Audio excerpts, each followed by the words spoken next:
Donald Trump ដាក់ពន្ធលេីសិង្ហបុរីតែ 10% លេីកម្ពុជាគ្រោង 49% តោះមកប្រៀបធៀប GDP ប្រទេសទាំងពីរយោងតាមទិន្នន័យពីស្ថាប័នអន្តរជាតិធំដូចជាធនាគារពិភពលោក World Bank និងមូលនិធិរូបិយវត្ថុអន្តរជាតិ IMF សាហាសម្រាប់ឆ្នាំចុងក្រោយជាធម្មតាឆ្នាំ 2023 ឬការប៉ាន់ស្មានសម្រាប់ឆ្នាំ 2024 ប្រទេសកម្ពុជា GDP សម្រាប់មនុស្សម្នាក់តាមតម្លៃបច្ចុប្បន្ន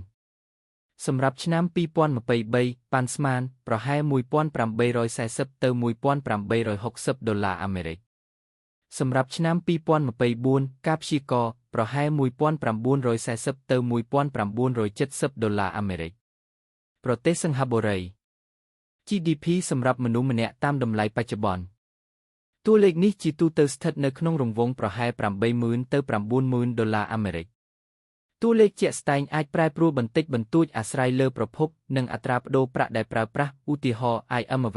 បានប៉ាន់ស្មានថា GDP សម្រាប់មនុស្សម្នាក់របស់សិង្ហបុរីគឺប្រហែល $87,884 ដុល្លារអាមេរិកសម្រាប់ឆ្នាំ 2024